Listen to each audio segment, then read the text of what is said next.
Hello, siyanibingelela kwizindawo ngeendawo lapho nibuke khona Yilungelo Lakho. It's your right. Your leading consumer affairs show sinilethela lona lolu hlelo la kumamba phambili SABC 1 eMzansi for sure. Mina-ke ngo-Alisha uNhlanhla kaJali umangcolosi ushongololo ngisaba ukulibamba ngithi nje wozani nonke nizothelwa ngolwazi phela mayelana namalungelo enu. Njengenjalo mbukeli uyazi ukuthi emva kwesikhathi yaw open up the lines usishayela ucingo ku 011-714-6918 or 714-6919. Alternatively, you can email us your views and suggestions about our show ku consumer@sabc.co.za. Siyatholakala futhi ku Facebook na ku Twitter. Asihlale phezu kodaba lethu namhlanje.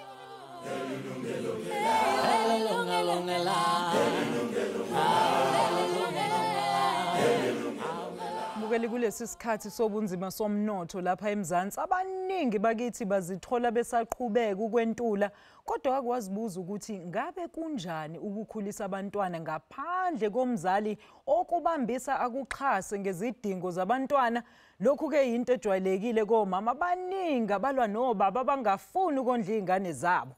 Njengoba ke sigubha inyanga yomama futhi isiphela, Ilungelo Lakho lithe ake lifake uhlonze kule ndaba yobunzima obuzwe abazali abondla abantwana bodwa. Uzinhlu Madlamini wenze nalo uphando.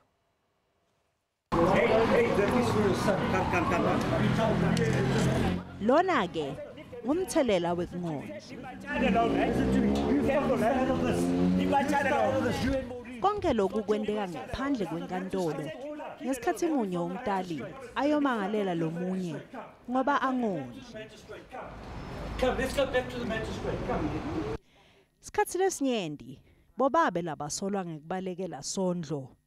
Bantwana babo basale enhluphekweni. Tibalo takamuva tithi babalelwa ngetulu kwa 30 million bantu lapha eNingizimu Afrika labahluphekako. Kanti linyendi labo banphana.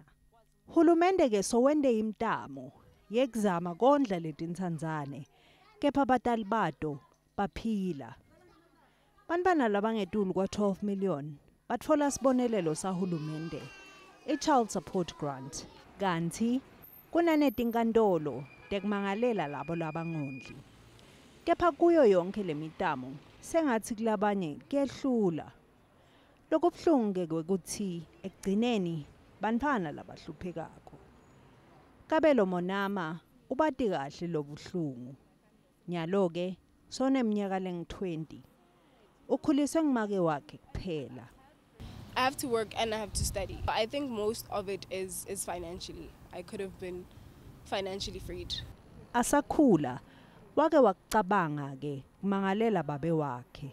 I was told that the maintenance claim process is pretty long and strenuous in this country.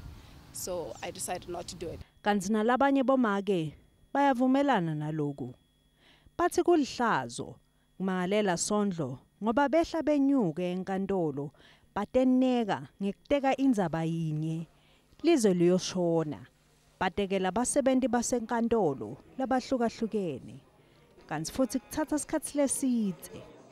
Kepha boba bevele yini bangendi impilo ibe melula nje bondle.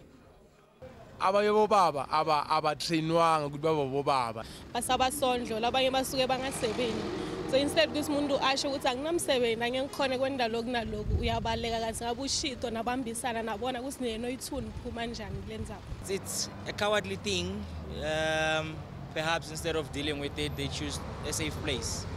It's easier to not deal with issues directly, just run away and pretend it's not your problem. Kabelo ke unesicelo kulabo labangondli. Stop making excuses, really, because every child needs a father. Kanti ke akusiyo imali kuphela lefunekako kubatali noma ude imali kuba khona kwakho nje nako kubalekile. Zinhle Dlamini, Yilungelo Lakho. Sabonga kakhulu-ke ngalombiko esudidele ngoMadlamini. Manje ukungena shiqe kudaba lethu labazali abangondli ingane zabo. Masamukela ivakashi zethu namhlanje la estudio sinayo uMawudeliwe Menyuko obuye kumbutho isonke Gender Justice. Sibe nobhuti uThulani Mazibuko yena umele umbutho wokukhuthaza phela abantu besilisa phecelezi iMen of Hope. Sinayi lapha ekhoneni intokazi uChwayita Ngozi obuye kumbutho iPower.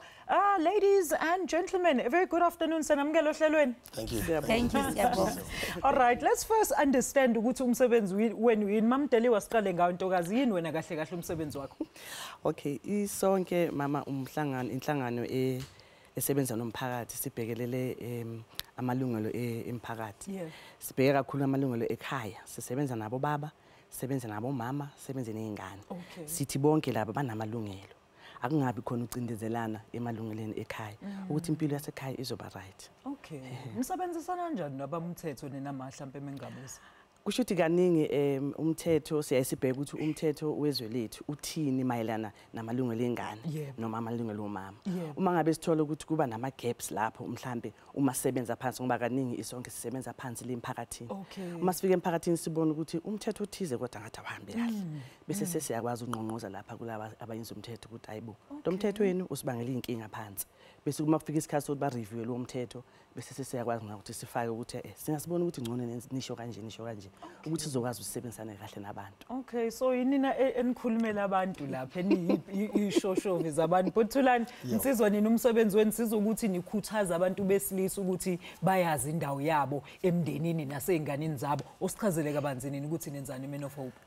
Ngibingelele futhi sisi. Yebo bhuti. Thina Men of Hope we are a church-based movement. Men of Hope yakhandwa from Good Hope Restoration Ministries okuyibandla engelihambayo. And we interact nabantu abesilisa esikhathini esiningi ukuthi sibasize ngokuthi bathathe indawo zabo njengabo baba nabesilisa and adding a positive outcome in the community as well. And nokuthi badlala iphi ingxenye einganeni zabo nakubo mama futhi.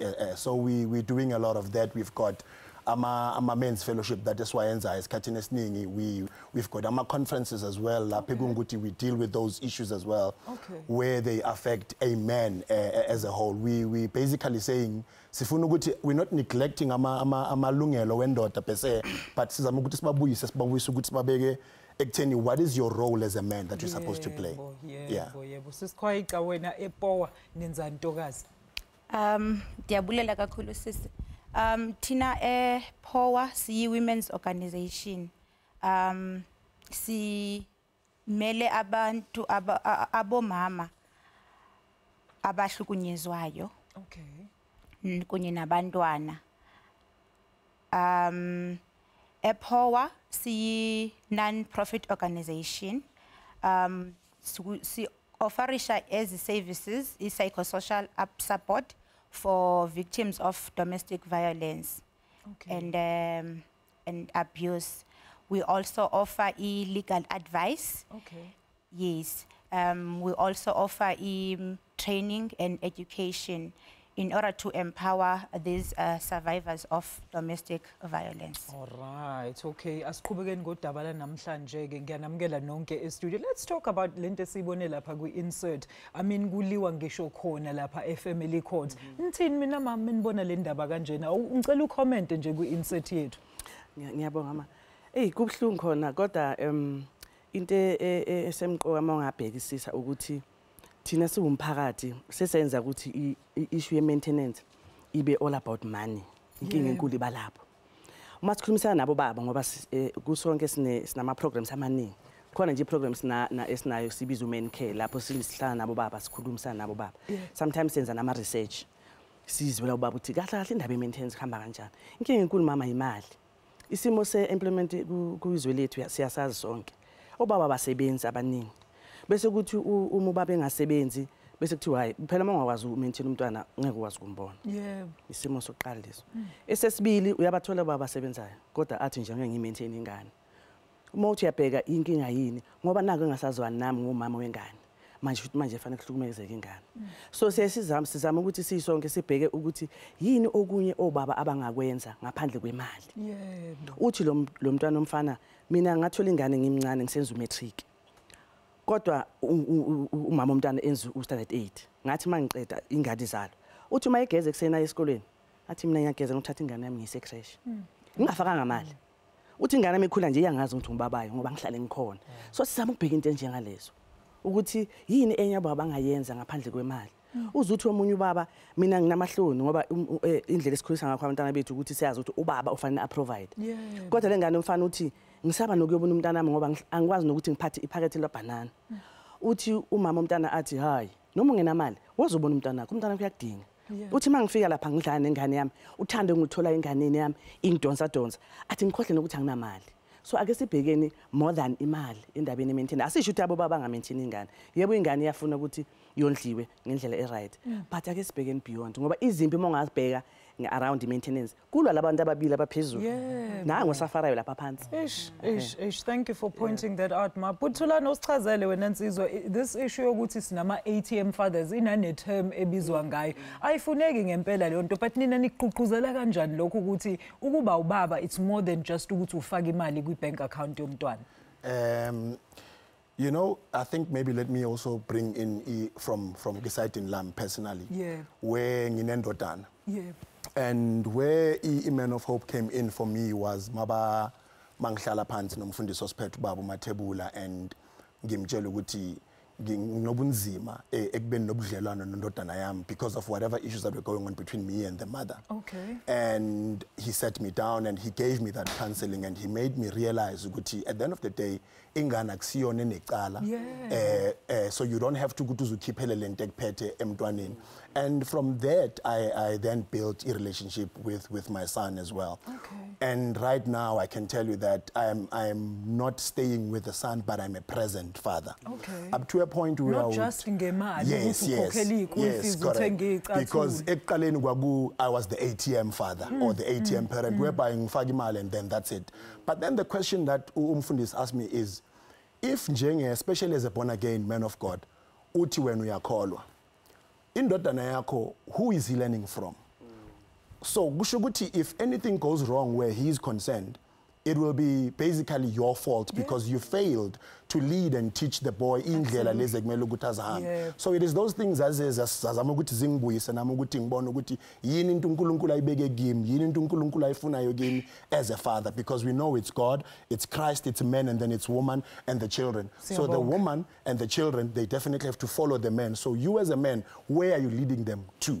So that is where we come in then. Yakhuluma Insizwa kodwa ke asigoqe lapho umbukeli siyabuya kodwa khona manje ngizovula nezingcingo nawe ubeka umbono usibuza umbuzo. We coming back shortly after this.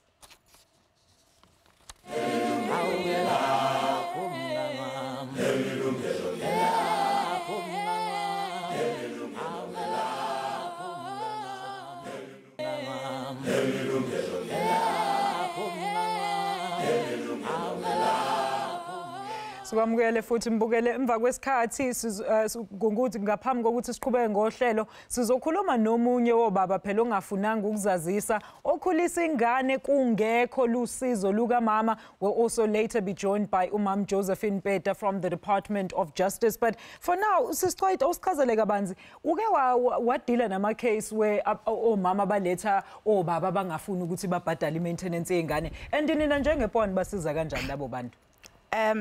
Enkosi sisi maningi kabi ama case esidilishana nawo whereby omama beza kuthi bezofuna usizo bengazi ukuthi mabathini. Umzekelo abe umama mhlambi seyile ecourt eyoapplyela i-maintenance i-court order iphume ukuthi this father makabhatale so much angabhatali imali and then the client will come to us and say Power please assist me ndixakene nento apha ubaba wengane inyanga yesithathu manje akakabhatali imali ye maintenance kodwa i-court order iyamphoqela ukuthi makabhatale imali. So siye sim-advise umama okanye sim-refere back to court, to the maintenance court. Aripote ukuthi akabhadali ubaba, yes, imali, yes, as ordered by the court. And then i-court ke yona ke, i-procedure is there. I-court izophinde futhi isamone the father of the child ukuthi makabuyele back to court azonikeza izizathu ukuthi why engayibhadali le mali. And then there will be a formal inquiry. I mean, while all this is going on, it's clear that umama is not receiving any maintenance money ngalo xesha. She is struggling. Sisi kubuhlungu ke because there is no time frame. It depends exactly. Ziyadrega, and it depends on the cooperation ye parties too. Because mhlambi ubaba angadlala hide and seek. We do have our anonymous father on the line. Anonymous, thank you so much for joining us and sharing your story with us. Please go ahead and speak to our viewers. Yeah, thank you very much. Well, my input in this discussion is that child maintenance has always been a biased discussion.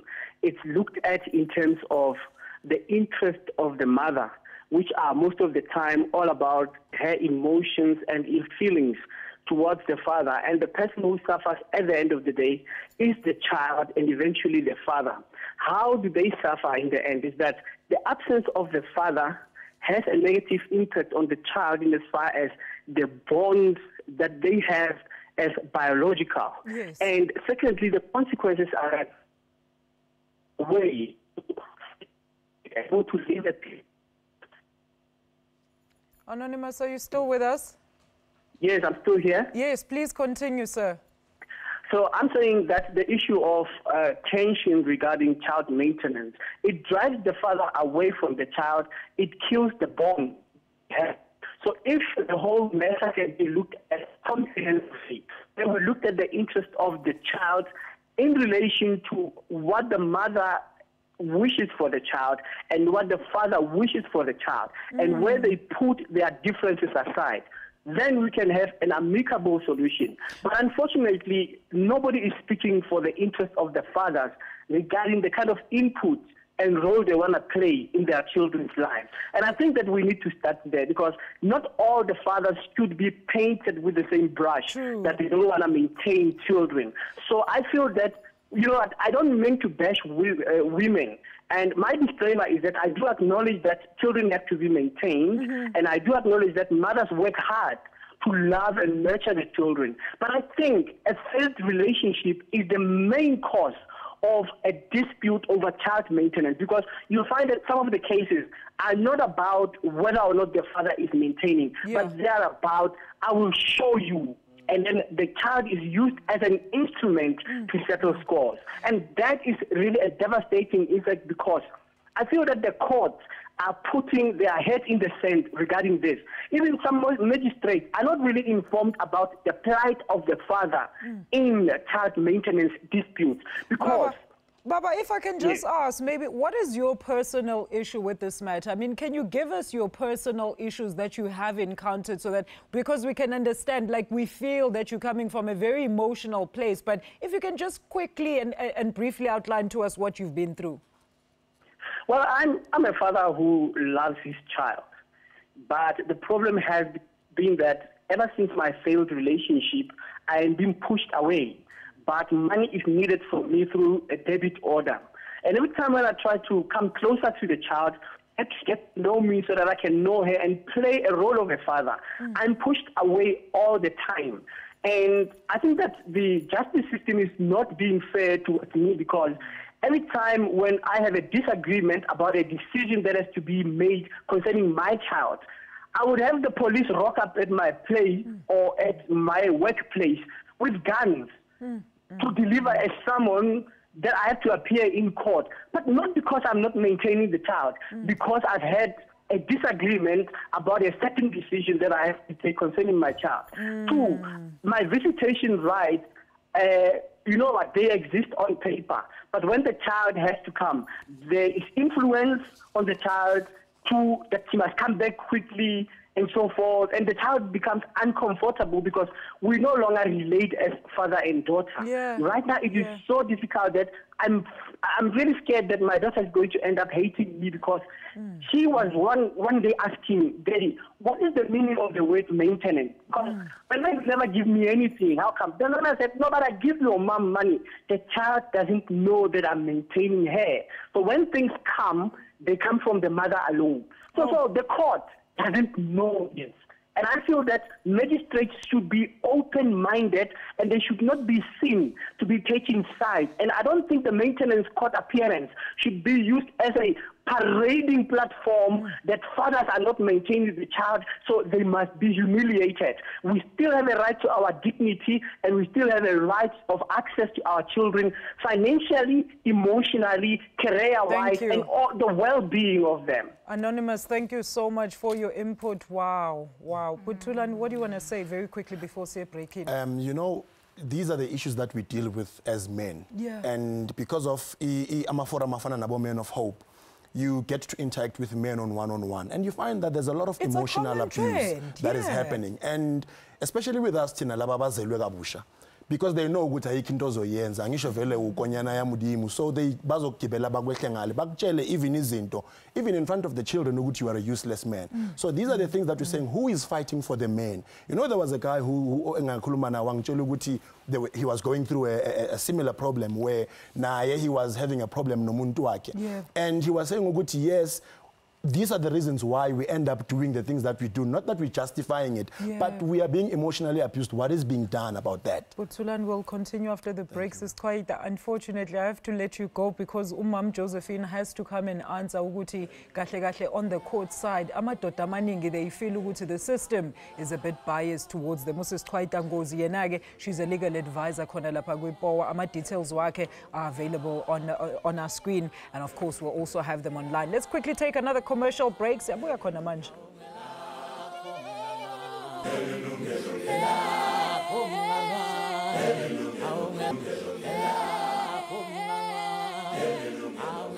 Sesibuyele futhi mbukeli la kwilungelo lakho sixoxa ngokuthi ngabe wena what recourse do you have ukuthi phela umzali wena ondla ingane eyedwa, ngabe umuntu wesimame ngabe umuntu wesilisa, sizameke ukuthi usishayele ucingo ku 0117146919 or 71469118 or usithumele email ku consumer@sabc.co.za. Alternatively, catch us on our social media networks. Masamgele Usis Josephine Peta ke manje from the Department of Justice. Sisi, thank you so much for joining us. I want you to give us a quick comment before I take the call. Ngiyazi ukuthi we have Unompumelelo from Pretoria. I just want you to speak to our previous input from a father who feels that the system is biased towards umuntu wesimame when it comes to child maintenance issues. What do you guys feel about that comment?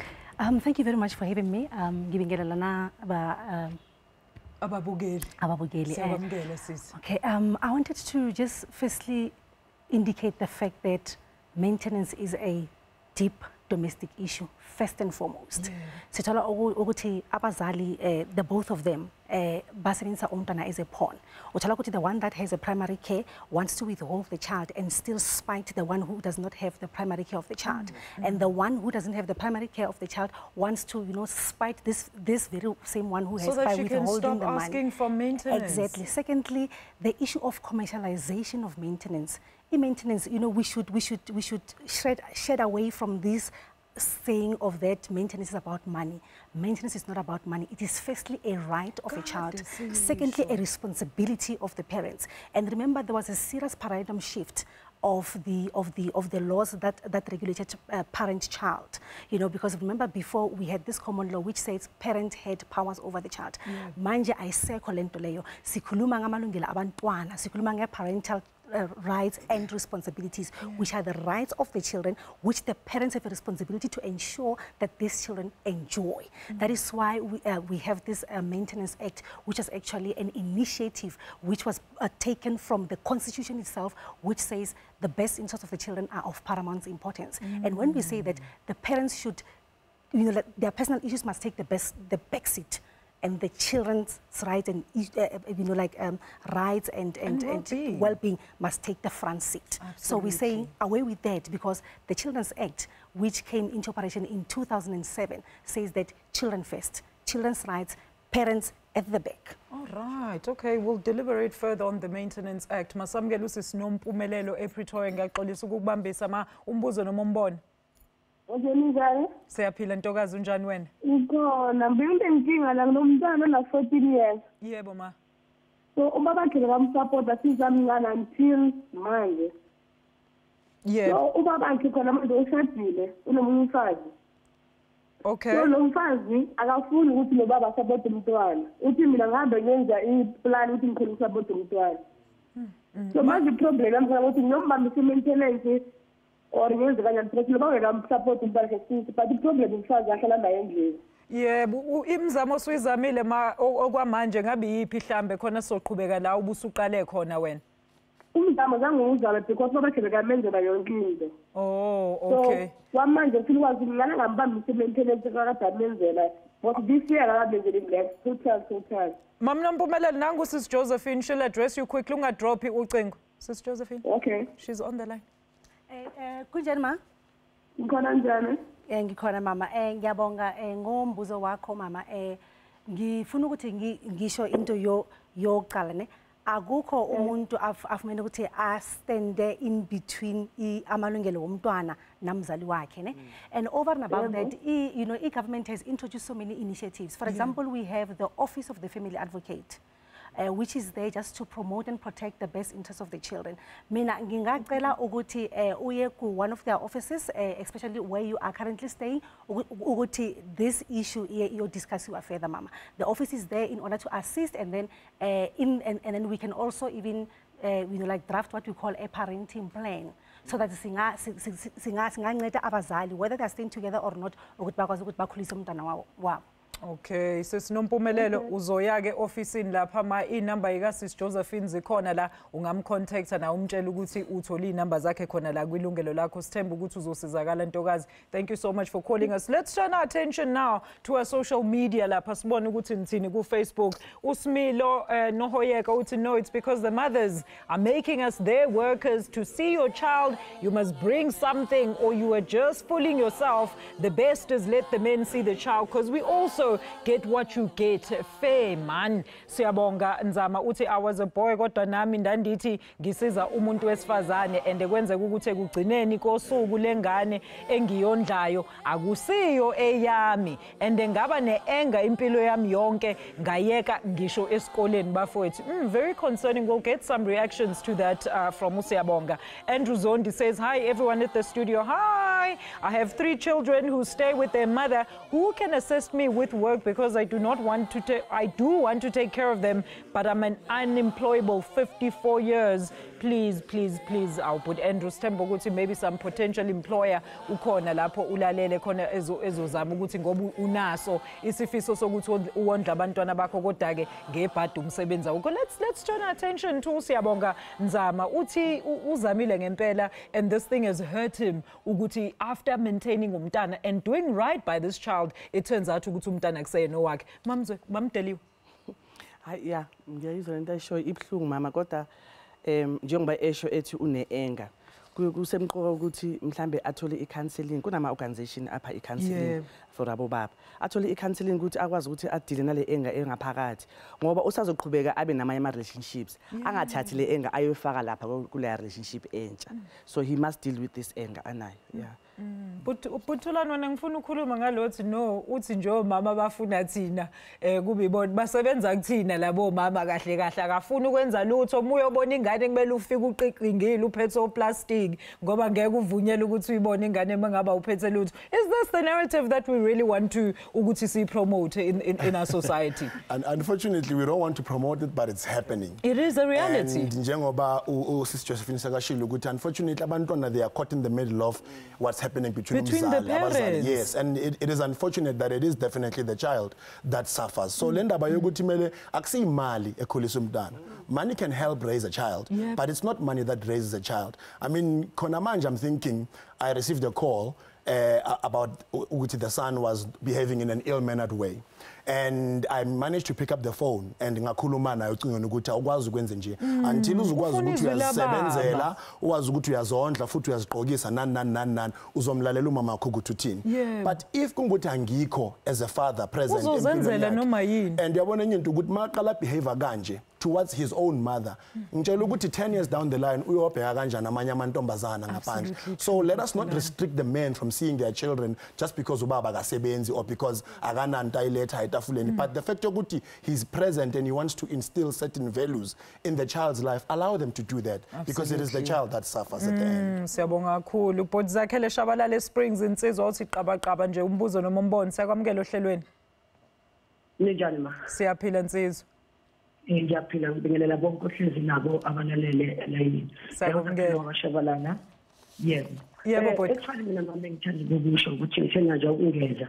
Ngithi lokho kubalekela namhlanje ngelinye isasi ngokusuku lokuqoqa phansi.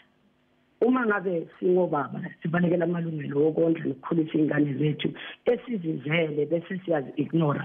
One day I'm telling you the very same child omniglectayo awazi uNkulunkulu ukuthi kuye ubekeni uyoba yini kusasa. I remember omunye wathi bembuza ukuthi nangu babakho wabuza babakhe wathi uma ngabe bengingenamali ubuzovela usho ukuthi yimina umntanakho ukusho ukuthi le nhluphe kanye le ncindezelo lesenze abantwaneni sicindezela abantu esingazi ukuthi kusasa uNkulunkulu baphathiseni bayosithatha basibeke lo ngamfuni namhlanje omfilisa ubuhlungu ungafuni ukumnikisa esikolweni ongafuni ukumondla ngenxa yobuhlobo obungasekho phakathi kwakhe nomamakhe phakathi kwakho nomamakhe ngelinye ilanga lumntwana lo uyo yokucoca uyo yokumboza uye futhi oyomathi lo ubaba noma sekwenzeke so kodwa ungubaba. So singabobaba masingayibalekeli indaba yokuthi abantwana ngabethu asibondle irrespective irregardless the very same night kwakungekho umuntu but nangu umntwana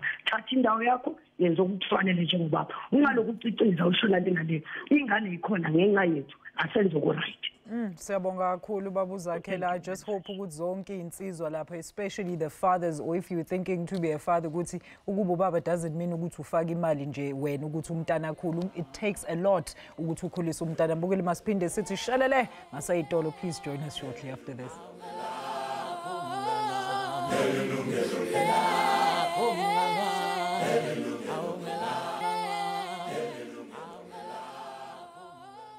Mbukeli sidingida ukuthi wena mangabe umzali andewondla ingane wedwa umzali omunye esaphila ngabe yini into ongayenza ukuthi phela uzame ukuthi uthole usiza sikhulumeke ngemali yodwa sikhuluma ngokuthi umntwana nje abe nomuntu azombiza mhlambe ubaba noma umama what we call father figures kulekhuleni kwabo. Let's take umama uVivian from Ethembisa. Mam Vivian, thank you so much for staying on the line. Umbuzo noma umbono ma?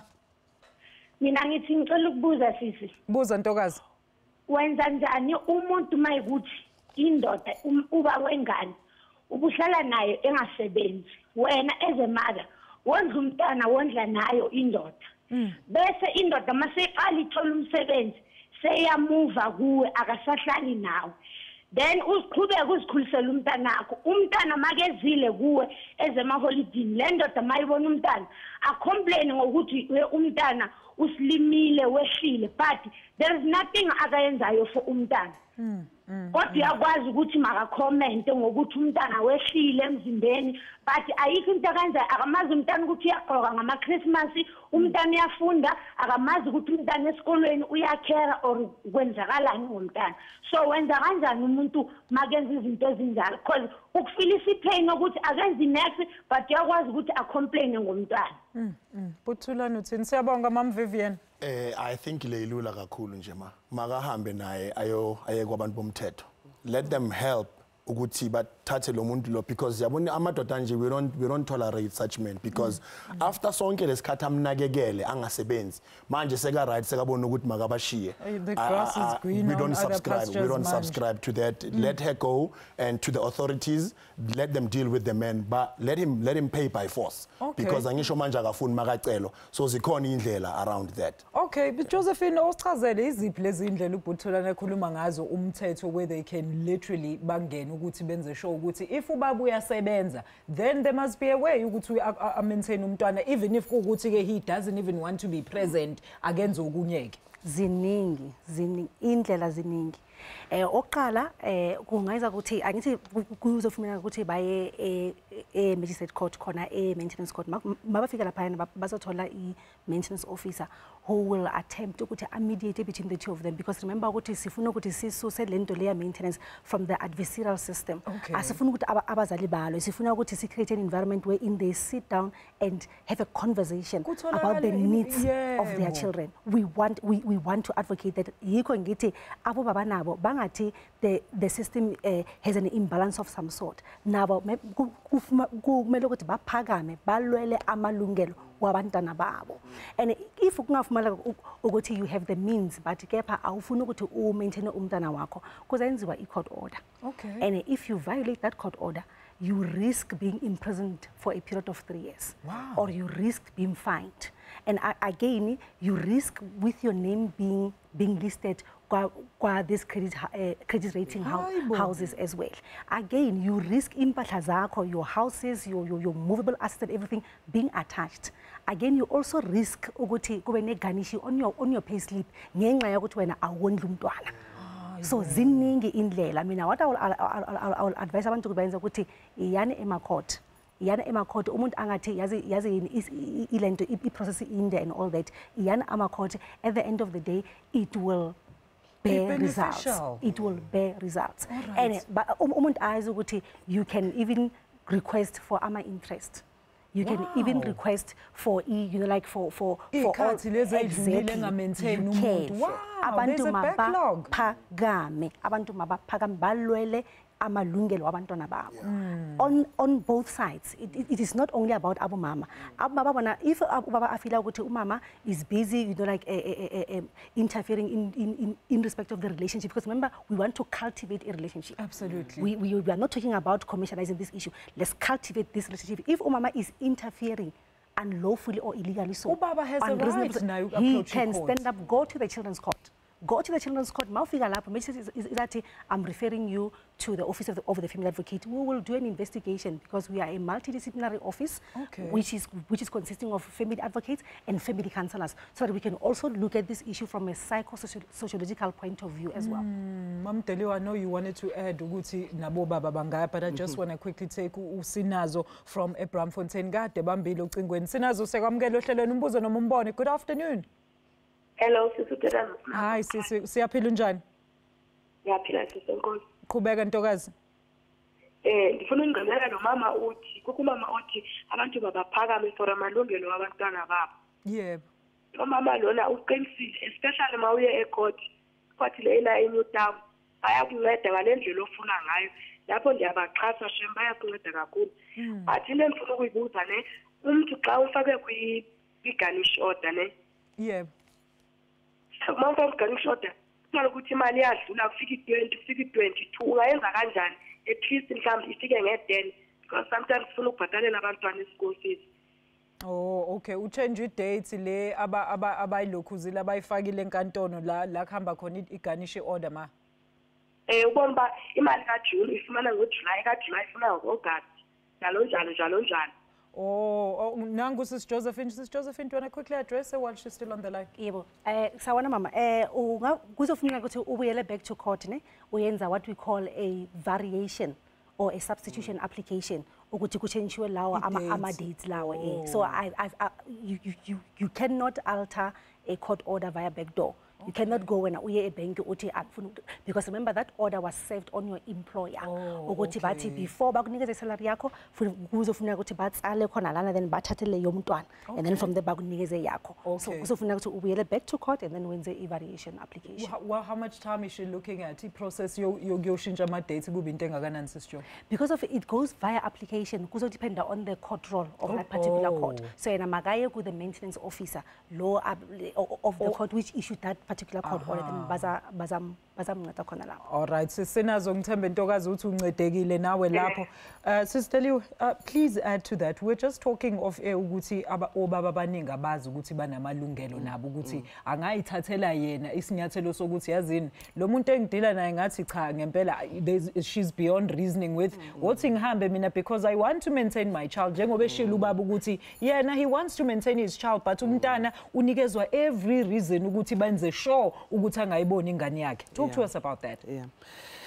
Ngiyabonga sisi inzima sisi kodwa into efanele sibuye sikhumbule or sibheke ukuthi sometimes it's not even umama umntwana ongafuni ukuthi ubaba umntwana abone umntwana nathi singabazali bamantombazana sinakho lokho ukuthi hey akakhokhanga lo ama damage angazobona ingane la sinakho lokho or akasupport so angazobona ingane so ama dynamics abamaningi so ubaba akasukume ayi children's court akakhokhi lutho ke children's court and children's court asiyabo mama kuphela uyafika children's court ashathi nginesimo esinje ngicela nincede ngifuna ukubona umntana nami. Hold it right there because they ngeke kuthiwa siphuthume ngempela ezitolo. After that we're going to come back and wrap the show.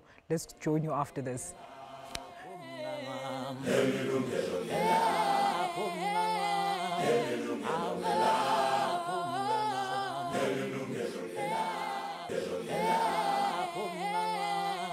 This is our final segment. Ke sezama ukuthi sithole ixazululo zokuthi wena ungasizakala kanjani umzali ondla ingane yedwa omunye umzali esaphila noma zikhona ezinye indlela zokuthi phela umkhompele ukuthi asize ngokukhulisa komntana. Sis Josephine, let's talk about this. We were just talking now ukuthi people don't have the information. You even have a system that is designed to deal with indlela esenza ngazo njengesintu thina. Usichazele kabanzi.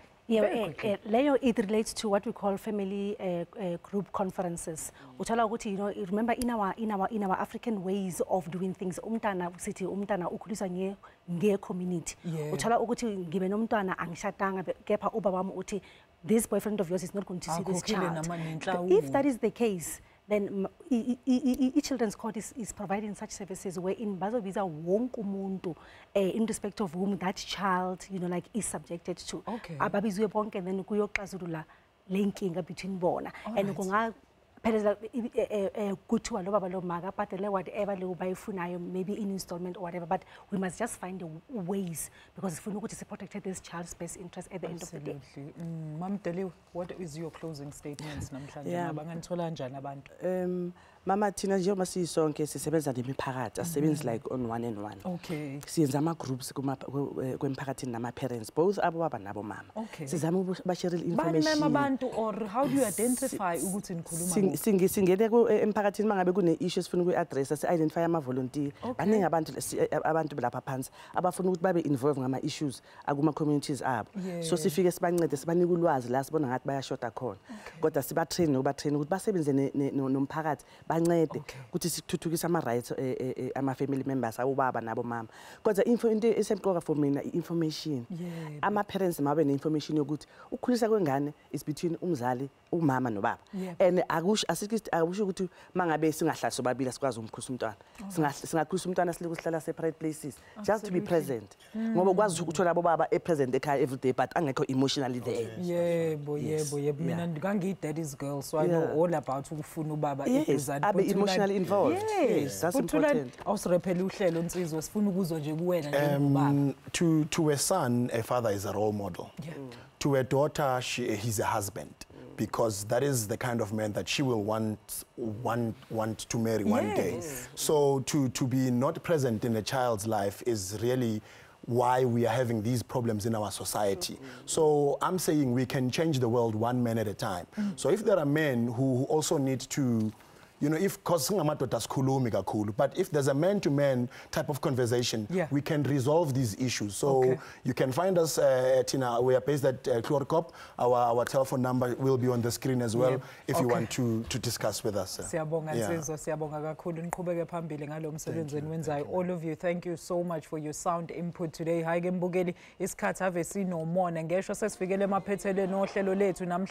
Let me thank my studio guests for the invaluable knowledge and time time ukuthi babe nathi bazosipha ulwazi basiluleke la kwilungelo lakho. Ngiphinde ngibonge nani babukeli ngokuba nathi kuze kube manje nisibuza imibuzo nisifakela nembono futhi. Please join my colleague ukhona uSimphiwe Ngcongwane next week Monday for another live consumer affairs discussion. Ukhumbule ukuthi impinde ohlelo lethu sibuyile iyaqhubeka from umhla 31 walenyanga ngisho uAugust from 10 o'clock ebusuku khona la ku SABC 1 uMzansi for sure. Alisho Nhlanhlo intombi yakajali ithi nisale kahle hey nazi kabanzi ngamalungelo abantwana kanye nawe njengomzali thandani isizwe sethu bakithi. Bye bye.